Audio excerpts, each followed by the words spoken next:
एक बार नारायण और लक्ष्मी वैकुंठ धाम में बैठे हुए थे।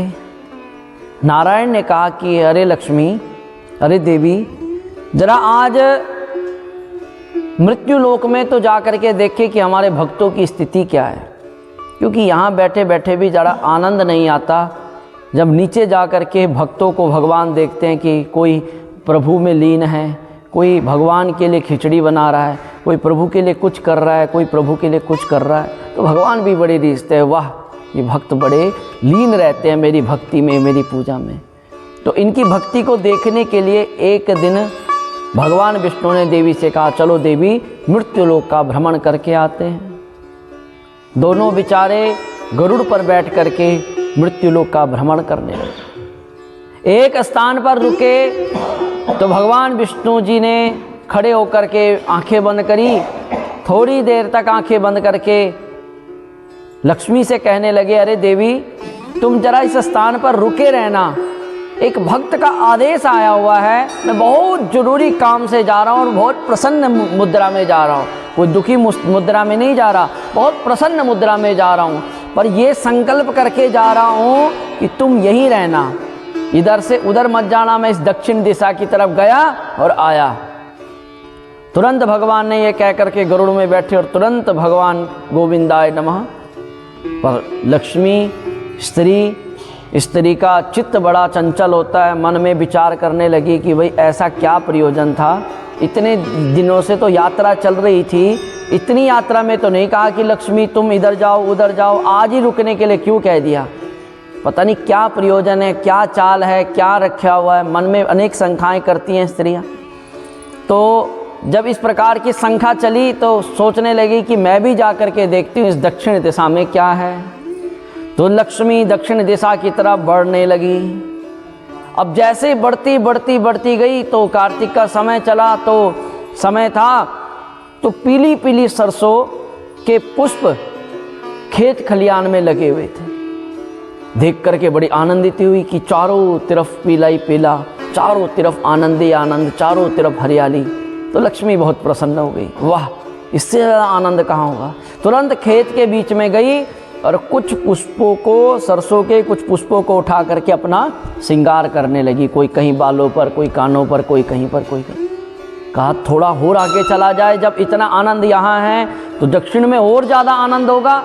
तो थोड़ा और आगे गई तो गन्ने का खेत दिख गया लक्ष्मी को। लक्ष्मी को ईख का लगा हुआ दिखा तो सोचने लगी, वाह इससे ज़्यादा आनंद क्या होगा। तुरंत गन्ना निकाला और उसको तोड़ करके चूसने लगी। अब इतने देर में नारायण जी आ गए, क्योंकि नारायण ने कहा था कि मैं जैसा जा रहा हूँ वैसे ही आऊँगा, बस तुम वहीं पर खड़े रहना। थोड़ी देर तक तो नारायण देखते रहे। पता था नारायण को ये लक्ष्मी बड़ी चंचला है, रुकती तो है नहीं एक स्थान पर, और मुझे बोध होगा कि ये उत्तर दक्षिण की तरफ ही गई, क्योंकि घरवाले को पता होता है घरवाली कैसी है, पता होता है उसको, हर चाल का पता होता है ना। तो इसलिए भगवान नारायण भी दक्षिण की तरफ बढ़े। तो पता था कि वो गन्ने के खेत में खड़ी होगी, तो वहाँ जा कर के देखा और तुरंत आकर के कहा, ओ हो लक्ष्मी तूने तो बहुत बड़ा पाप कर दिया। थी तो भगवान की माया, अरे लक्ष्मी तू यहाँ गन्ने के खेत में खड़ी, तूने कितना बड़ा पाप कर दिया। हाथ जोड़ करके गन्ना हाथ में, महाराज क्या पाप होगा, गन्ना ही तो तोड़ा ही था। भाई इससे बड़ा, तेरे से बड़ा पापी कोई नहीं है, आज से मैंने तेरा संग छोड़ दिया। कहा महाराज इतनी भी क्या गलती होगी। कहा तूने किसान के खेत में जाकर के चोरी करी है, यदि तू मांग लेती, यदि उनसे कुछ प्रयोजन करती कि भाई मुझे इच्छा है मैं तोड़ लूँ, मैं खा लूँ, तो तब तुझे पाप नहीं लगता किसान का, पर आज तुझे बहुत बड़ा पाप लग गया। महाराज दुनिया करती है तो मैंने कर दिया। अरे दुनिया की छोड़, दुनिया हमको कहती है कि भाई भगवान सर्वोपरि है, भगवान सत्यनारायण है। क्या है? सत्यनारायण। और सत्यनारायण की घरवाली झूठ बोल रही है, सत्यनारायण की घरवाली बहुत बड़ा पाप कर रही है, तो इससे दुनिया हमारे को आदर सत्कार नहीं देगी। इसलिए लक्ष्मी तुझे इस चीज़ का प्रायश्चित करना ही पड़ेगा। अब भगवान के आगे तो कुछ बोलती नहीं थी, क्योंकि बेचारी को डर लगता था। पहला अवतार नरसिंह भगवान का देखा हुआ था कि विकराल रूप देखा हुआ, इसलिए ज़्यादा बोली नहीं कि शायद कहीं यही ना श्राप दे दें। तो कहा महाराज अब प्रायश्चित भी बता दीजिए। कहा देवी जिस खेत में खड़ी है, जिस किसान के खेत में, उस किसान के घर में जाकर के 12 साल तक तुझे दासी बन करके रहना पड़ेगा।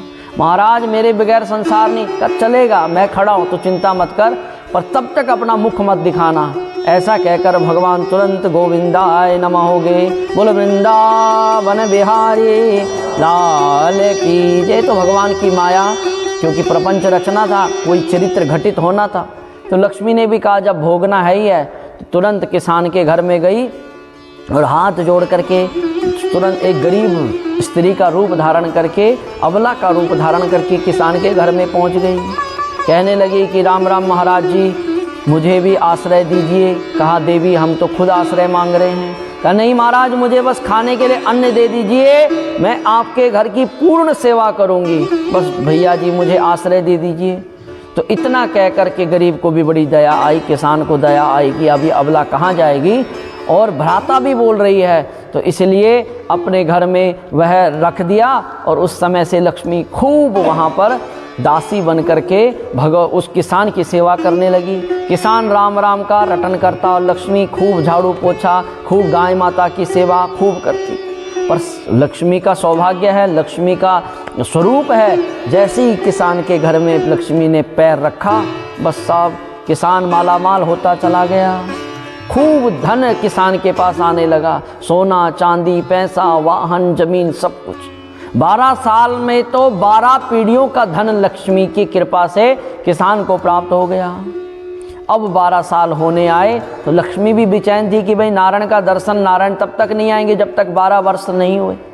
तो जैसे ही 12 वर्ष होने लगे तो भगवान भी एक भिक्षु का रूप धारण करके दरवाजे पर पहुंच गए। नारायण नारायण श्रीमन नारायण नारायण नारायण श्रीमन नारायण नारायण श्रीमन नारायण नारायण नारायण। लक्ष्मी भी बैठी हुई थी, बजाते रहो, लक्ष्मी भी बैठी हुई थी बेचारी।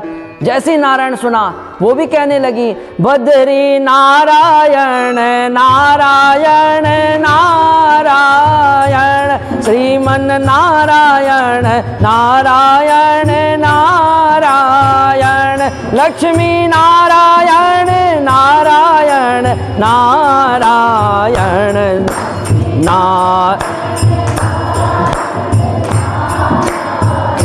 श्रीमन नारायण नारायण श्रीमन नारायण नारायण नारायण। बोलो लक्ष्मी नारायण भगवान की जय। लक्ष्मी की आंखों में आंसू, आहा मेरे स्वामी जी पहुंच गए।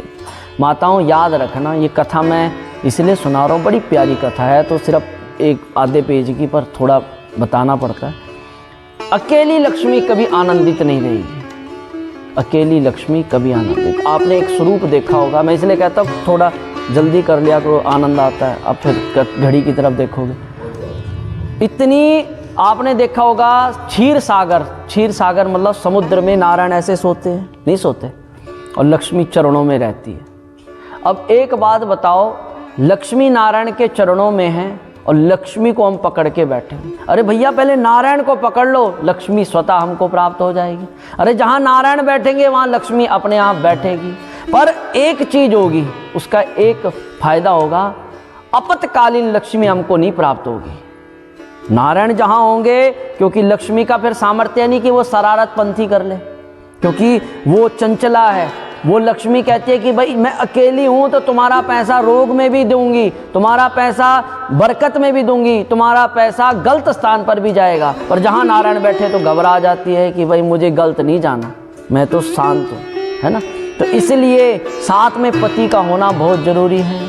तो जैसे ही लक्ष्मी जी ने आंखों में तो अश्रुपात हो गया, हाँ मेरे स्वामी जी पहुँच चुके हैं और मेरे स्वामी जी आ गए, तो लक्ष्मी भी प्रसन्न हो गई, तुरंत चरणों में गिरी, दंडवत किया। किसान भी खड़ा हो गया, भाई एक आज महापुरुष कौन पहुँचे कि भाई का। लक्ष्मी कहती महाराज आज मेरे स्वामी जी आए हैं और मुझे ले जाने के लिए, हमारा विवाद हो गया था महाराज, पंगा पड़ गया था, ये मेरे से रूठ गए थे, मैं इनसे रूठ गई थी, पर आज स्वामी जी के अंदर दया आ गई, मुझे लेने के लिए आ गए।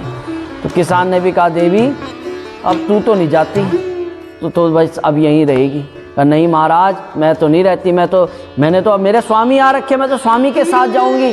बहुत जिद करी, पर नारायण नारायण ठहरे, माया का प्रसार कर दिया। कहा ठीक है साहब, हम भी कुछ समय के लिए यहीं पर हैं, जाओ ये 5 कोड़ियाँ हैं, 5 कोड़ियाँ तुम गंगा स्नान कर लो और गंगा स्नान करके आना, तब हम भी मिलते हैं। तो किसान ने भी सोचा ठीक है साहब, सब कुछ तो है ही है, ये घर में ईमानदार तो है ही है।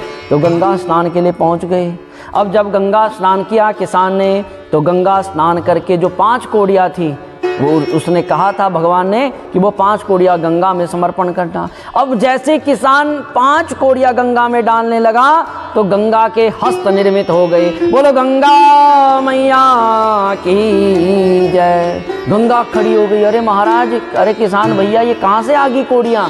कहा साहब ये कोड़ियाँ तो मेरे घर में एक दीनहीन है स्त्री, उसके स्वामी जी ने ये दी है। अरे महाराज उसको दीनहीन मत बोल, वो साक्षात जो देवी है वो लक्ष्मी है, और जो आया हुआ पति है ना वो नारायण है। तेरा पता नहीं पूर्व जन्म का क्या सौभाग्य है कि तेरे घर में लक्ष्मी नारायण बैठे हुए। कहा महाराज मैं तो हैरान हो गया माँ, मेरे घर में लक्ष्मी नारायण है और मुझे अब पता लग रहा है कि जब से वो आई है खूब धन धान्य बढ़ा है, खूब धन धान्य। गंगा ने कहा जाने मत दियो, यदि चलेगी तो तेरा भी वैभव, लक्ष्मी तेरी भी समाप्त हो जाएगी।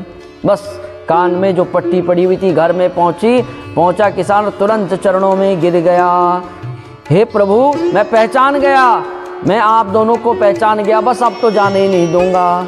बस लक्ष्मी ने भी अपना स्वरूप धारण किया और सारा वृतांत लक्ष्मी और नारायण ने किसान के आगे प्रकट कर दिया। कहा साहब हमको जाना ही पड़ेगा, ये तो प्रभु की लीला है, पर मैं तेरे घर में नित्य नैमित्तिक रूप में रहूंगी। पर ऐसा कर, आज सायं समय पर खूब घर को गोबर से लीप ले, खूब देवताओं का अर्चन करने के लिए भूमि को साफ कर, अपने एक कमरे को तैयार कर, वहाँ पर खूब गणेश गौरी का स्थापन कर, कलश कुंभ का स्थापन कर और देवताओं का अर्चन कर, वंदन कर। मैं तुझे दिखूंगी नहीं पर आभास होगा तुझे कि सायं समय दीपक प्रज्वलित होते मैं वहाँ पर बैठी मिलूंगी, आभास होगा। और इसी प्रकार वर्ष भर करते रहना, हर वर्ष करते रहना, इसी प्रकार तुझे तेरे स्थान पर दर्शन देती रहूंगी। बस किसान ने ज़्यादा जिद नहीं करी और सायं काल के समय पर अपने घर को गोबर से लीपा पोता और शाम का पूजन कर दिया। और स्वयं उसको स्वप्न रूप में आभास हुआ कि भाई मेरे यहाँ पर लक्ष्मी नारायण बैठे हुए हैं। बोलो लक्ष्मी नारायण भगवान की जय। इसलिए माताओं सायं समय पर यदि देसी गाय का गोबर मिले तो उसका लिपि पोती जरूर करनी चाहिए, तभी लक्ष्मी आती है। क्योंकि लक्ष्मी वसतु में नित्यम, लक्ष्मी वसतु में मया। लक्ष्मी की उत्पत्ति गाय के गोबर के द्वारा उत्पत्ति हो रही, और साथ में बेलपत्र की भी उत्पत्ति उसी के द्वारा। एक उपाय जरूर बताता हूँ कि आज के दिन सायं समय पर कोई भी थोड़ी बहुत भी चांदी और जोत के अंदर थोड़ा चांदी ये बेलपत्र के पास कोई जला दे तो उसके घर में सौभाग्य की वृद्धि होती चली जाती है। किसी का पैसा ज़्यादा रोग में लग रहा है, पीड़ा में लग रहा है, अकाल मृत्यु में लग रहा है, दुखदायी अवस्था है, तो सायं समय पर प्रदोष काल में, प्रदोष काल क्या होगा, सूर्यास्त के 48 मिनट के बाद, सूर्यास्त होगा उसके 48 मिनट के बाद बेलपत्र के पास थोड़ा सा एक जोत जलानी है घृत की, और उसमें रंच मात्र चांदी डाल करके दीपक दिखाते हुए प्रार्थना करने की, हे लक्ष्मी मेरे घर में लक्ष्मी वसतु में नित्यम, लक्ष्मी वसतु में कृपा, आशीर्वाद। विश्वास है मुझे और अपना के देखे हुए उपाय कि उनके घर में धन धान्य बढ़ता है। तो इसलिए हे प्रभु इसी प्रकार सबके घर में धन धान्य बढ़ाना, सबके ऊपर कृपा करना। बोलो लक्ष्मी मैया की जय। बोलो वृंदावन बिहारी लाल की जय। अब माताओं त्यौहार प्रारंभ हो चुके हैं, तो अपने घर को खूब धन धान्य से परिपूर्ण करने के लिए खूब अपने घर का लिपा पोती प्रारंभ कर दो।